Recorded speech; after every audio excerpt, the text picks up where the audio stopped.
саламатсыздар ма? Қалдарыңыз қалай? Өте жақсы. Біз бүгін міне қаншама 1,5 мыңдай қала тұрғындары күштерін жұмылдырып осы жерге келіп отыр.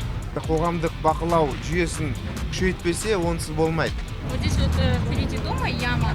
Если можно было бы ее облагородить и сделать тротуар и калитку для школьников. Давайте пойдемте посмотрим, я вам предлагаю посмотреть. Так, вот эта земля чья?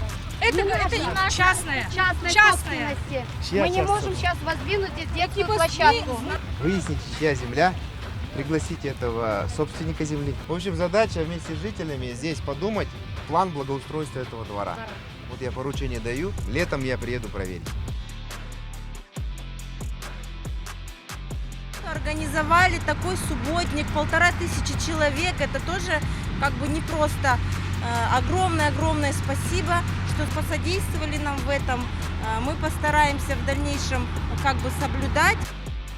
Территория к землям городских, общего пользования. Общего пользования, да. Что можем здесь сделать? Закроем мы его проезд вообще.